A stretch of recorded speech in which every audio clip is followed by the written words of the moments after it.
Hello students, welcome back to my YouTube channel. Students, आज की इस वीडियो में हम करने जा रहे हैं क्लास 8th साइंस जो मॉडल टेस्ट पेपर है पंजाब बोर्ड का टर्म 2 के लिए 2021-22 इसका सॉल्यूशन। चलिए स्टार्ट करते हैं। तो बेटा, आपका ये जो क्वेश्चन पेपर है इसका मैक्सिमम मार्क्स जो है वो 35 मार्क्स का है, ठीक है। तो फर्स्ट पार्ट में आपके 2 मार्क्स के 4 क्वेश्चन आएंगे। चलिए उन 4 क्वेश्चन का सॉल्यूशन देखते हैं। फर्स्ट क्वेश्चन है हमारा, describe the characteristic and use of coke. Characteristic बताना है कोक के और यूजेस बताने हैं। तो first, it is almost pure form of the carbon and it is tough black and the porous substance.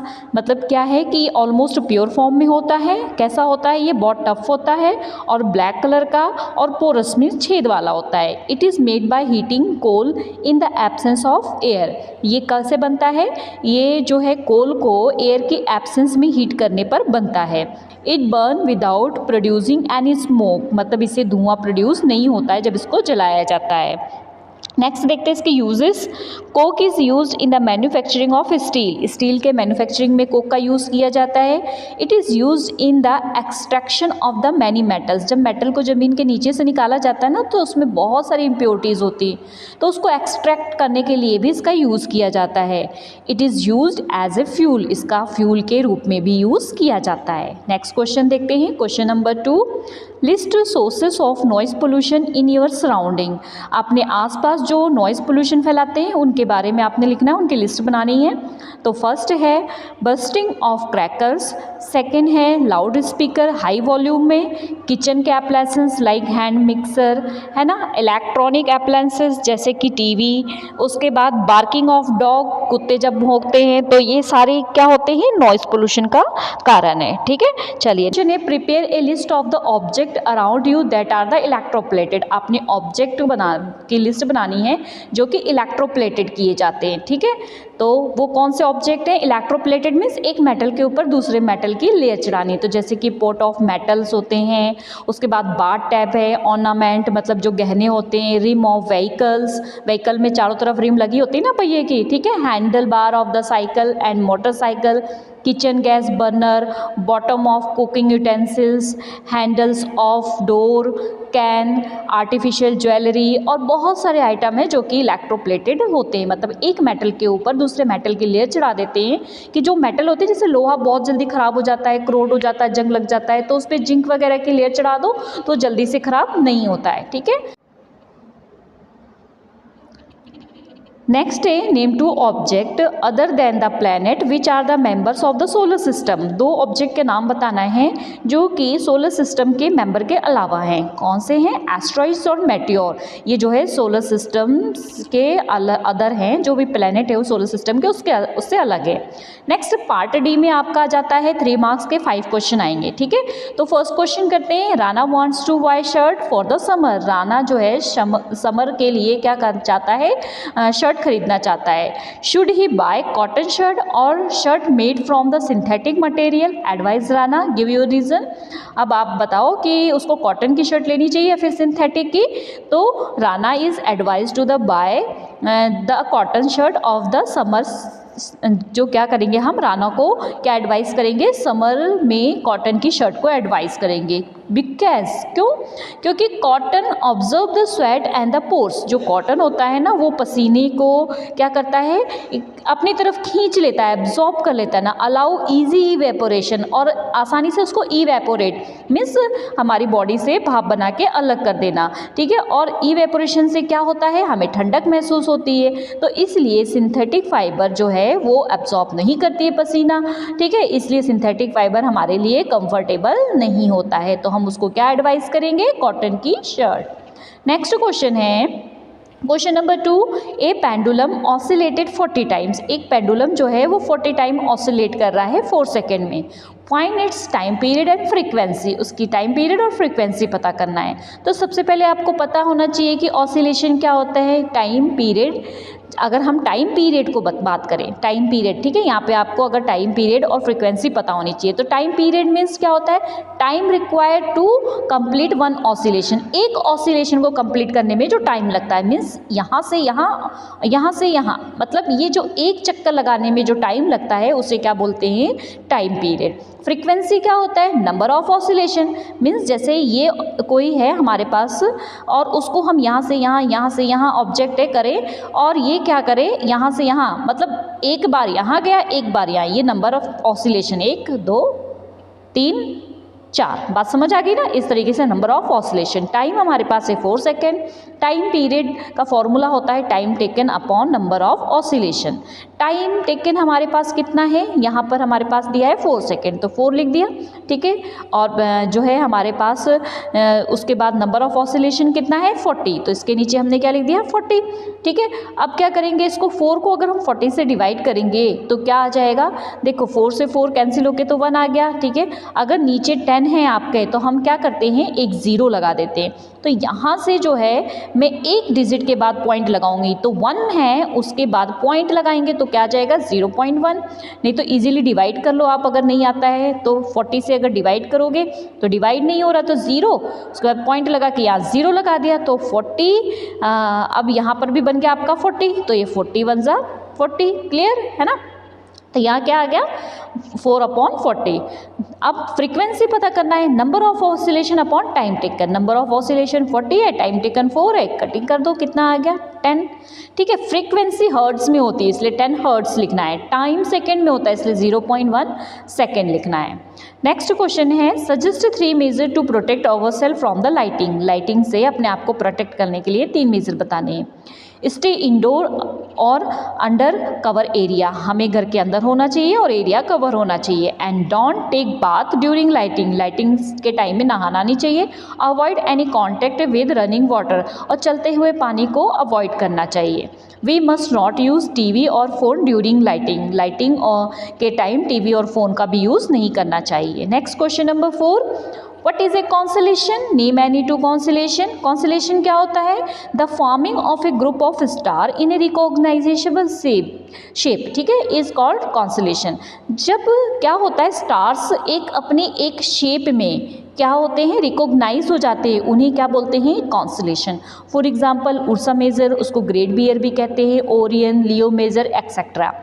Next question number 5, what are the different way in which water get contaminate, मतलब पानी गंदा होता है किन किन तरीके से आपको बताना है। तो अनट्रीटेड सीवेज की वजह से, सीवेज को ट्रीटमेंट नहीं करेंगे तो पानी गंदा होता है, उसको नदियों में भेज देंगे, है ना। Practice of bath and washing near A water bodies, जहाँ पे नदी तालाब हो वहाँ पे जाके नहाना, कपड़े धोना। Practice of the cremating and dead bodies near river, जो नियर सेरिमेटिंग।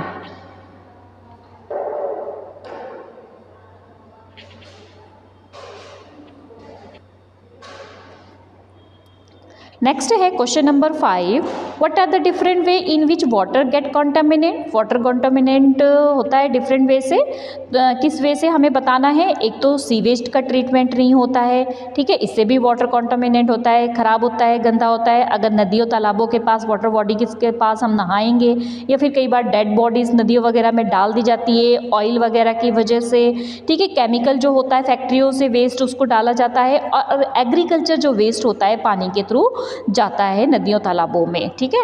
नेक्स्ट पार्ट सी जो है उसमें आपको 4 मार्क्स के 3 क्वेश्चन करने हैं और तीनों में आपको इंटरनल चॉइस रहेगी।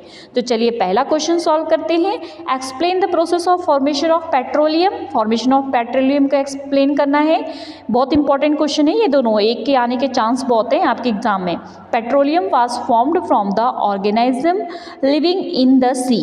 As the organism die their the bodies settle at the bottom of the sea and got covered with the layer of the sand and clay over millions of year. Absence of air, high temperature and high pressure transfer the dead organism into the petroleum and natural gas. देखो petroleum कैसे formed होता है, जो living organism होते हैं ना, जो समुद्र में रहते हैं, वो क्या होते हैं, वो ख़त्म हो जाते हैं, मर जाते हैं, तो उनकी जो बॉडीज़ है ना वो समुद्र में नीचे कवर हो जाती है और उसके ऊपर रेत की और मिट्टी की परत चढ़ने लग जाती है। ऐसा वो मिलियन ईयर तक वहाँ वहाँ दबे रहते हैं, वहाँ पर एयर जो होती है कम हो जाती है, टेम्परेचर ज़्यादा हो जाता है, प्रेशर ज़्यादा हो जाता है, जिसकी वजह से वो डेड ऑर्गेनिज्म किस में चेंज हो जाते हैं, पेट्रोलियम और नेचुरल गैस में। सेम ऐसे ही अगला है आपका question, describe how coal is formed from the dead vegetation, what is the process called, कि कोल कैसे फॉर्म होता है डेड वेजिटेशन से और इसको क्या कहते हैं इस प्रोसेस को। तो वहाँ पे हमारे समुद्र के जीव जंतु थे, यहाँ पर क्या है, यहाँ पर हमारे प्लांट हैं, ठीक है। जो प्लांट होते हैं ना अर्थ पे मिलियन ईयर एगो क्या होता है, वो किसी कारण से दब जाते हैं ज़मीन के नीचे, और फिर वहाँ पे वही होता है कि हीट ज़्यादा हो जाती है, टेम्परेचर ज़्यादा होता है, प्रेशर ज़्यादा हो जाता है, जिसकी वजह से वो किस में कन्वर्ट हो जाते हैं, कोल में कन्वर्ट हो जाते हैं। और ये जो प्रोसेस है कि प्लांट से और कोल बन रहा है, तो इसके बीच की जो प्रोसेस है इसको ही क्या बोलते हैं, कार्बोनाइजेशन, ठीक है। नेक्स्ट क्वेश्चन है, what are the sex hormone, why are they named so and state their function. Answer देखते हैं, सेक्स हार्मोन क्या होते हैं, मेल एंड फीमेल में जो होते हैं एक ग्लैंड होती है पिट्यूटरी ग्लैंड। सेक्स हार्मोन क्या होता है, मेल में जो होता है टेस्टोस्टेरोन होता है, और जो फीमेल में होता है ऑस्ट्रोजन होता है, ठीक है। तो सेक्स हार्मोन रिस्पॉन्सिबल होता है हमारी बॉडी में ग्रोथ के लिए, चेंज के लिए और सेकेंडरी सेक्सुअल कैरेक्टर के लिए। तो टेस्टोस्टेरोन क्या होता है, ये हार्मोन मेल में फंक्शन करता है और क्या करता है, ग्रोथ करता है, डेवलप करता है किसको, टेस्टिस को। और ये हार्मोन्स क्या होता है, रिस्पॉन्सिबल होता है उनमें बियर्ड, दाढ़ी वगैरह, मूछें वगैरह देखने में, ठीक है, देखने में, उनकी वॉइस चेंज करने में यही रिस्पॉन्सिबल होता है। ऑस्ट्रोजन क्या होता है, ये हार्मोन फीमेल में होता है और ये डेवलप करता है सेकेंडरी सेक्सुअल कैरेक्टर, जैसे कि ब्रेस्ट का इनलार्ज हो जाना और रिप्रोडक्टिव ऑर्गन का डेवलप हो जाना, ठीक है। इसकी चॉइस में अगला क्वेश्चन है, डिफाइन एडोलेंसिस, ठीक है। तो क्या होता है, ऐसा टाइम पीरियड जिसमें बॉडी में क्या आने लग जाते हैं, चेंज आने लग जाते हैं, रिप्रोडक्टिव मेच्योरिटी आने लग जाती है, इसको क्या बोलते हैं, एडोलेंसिस, ठीक है। The time period of the normally क्या होता है, 11 से 19 ईयर।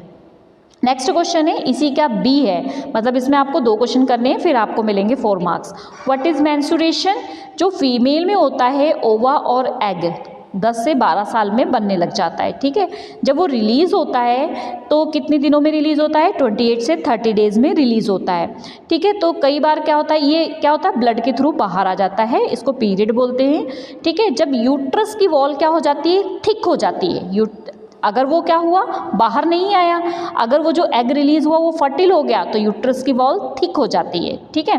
और अगर फर्टिल हो गया तो क्या हो जाएगा, वो फर्टिल हो गया तब तो वो बाहर नहीं आएगा, लेकिन अगर फर्टिल नहीं हुआ, ठीक है, तो बाहर आ जाएगा ब्लड के थ्रू। और अगर फर्टिल हो गया तो क्या होगा, उसको बोलते हैं प्रेगनेंसी, ठीक है। If the fertilisation fail take place, अगर फर्टिलाइजेशन फेल हो जाता है, मीन्स जो एग के साथ स्पर्म अगर टकराया है और वो क्या हुआ, फर्टिल नहीं हुआ, तो वो क्या होता है, यूट्रस से जो है ब्लड के थ्रू बाहर आ जाता है और ये वोमेन्स में ब्लीडिंग के थ्रू बाहर आता है, इसी को क्या कहते हैं, मेंस्ट्रुएशन।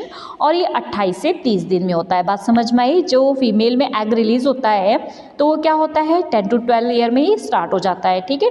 ये हर महीने 28-30 डेज में आता है। और अब जब इस एग को फर्टिल नहीं हुआ है तो क्या होता है, यूट्रस की वॉल थिक हो जाती है और ब्लड के रूप में बाहर आ जाती है। और अगर ये एग फर्टिल हो गया, ठीक है, मीन्स स्पर्म के साथ ये फर्टिल हो गया, फिर तो ये क्या होती है, प्रेगनेंसी का कारण हो जाता है ना। Next, the bulb does not glow in the setup दिया हुआ है, इसमें बल्ब ग्लो नहीं हो रहा। अब बताओ क्या कमी है, चलिए इसकी कमी देखते हैं हम।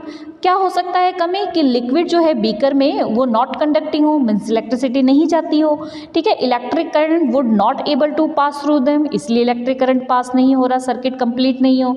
या फिर क्या हो सकता है, जो लिक्विड है वो मे बी बहुत लो क्वालिटी का है, इसलिए वो उसमें से सर्किट में से करंट पास नहीं हो रहा है, हीट और करंट। या हो सकता है कि कम पास हो रहा है तो बल्ब का जो फिलामेंट है वो ग्लो नहीं हो रहा है, ठीक है। जैसे ये बल्ब है, ठीक है, इसके अंदर यहाँ फिलामेंट होता है ना जो जलता है, जिसकी वजह से ये बल्ब चमकने लग जाता है, ठीक है। तो वो फिलामेंट में को इतनी हीट मिल नहीं पा रही है कि वो ग्लो हो। या फिर बैटरी एग्जॉस्ट हो, बैटरी ख़त्म हो गई है, उसमें सफिशिएंट एनर्जी ना हो इलेक्ट्रिसिटी प्रोड्यूस करने की, और बल्ब हो सकता है फ्यूज़ हो, या फिर कनेक्शन जो हमने किया है वहाँ पर कहीं लूज़ हो, है ना। नेक्स्ट क्वेश्चन है, एक फायरमैन, अगर fireman in case of fire अगर आग कहीं लग जाती है तो फायरमैन जो है वाटर होस का यूज़ करता है, तो उसके पहले मैन इलेक्ट्रिक सप्लाई को क्या है वो काट देता है। ऐसे वो क्यों करता है? वाटर क्यों होता है, क्या होता है, गुड कंडक्टर ऑफ इलेक्ट्रिसिटी होता है, इसलिए वो क्या करते हैं वहाँ पे पानी डालने से पहले सप्लाई को काट देते हैं कि वाटर जो है स्प्रेड होएगा इलेक्ट्रिक अप्लायंसेस के ऊपर, अगर कहीं आग लगी है तो फिर वो क्या होगा, water good conductor of electricity है, जिससे कि फायरमैन को नुकसान पहुंच सकता है।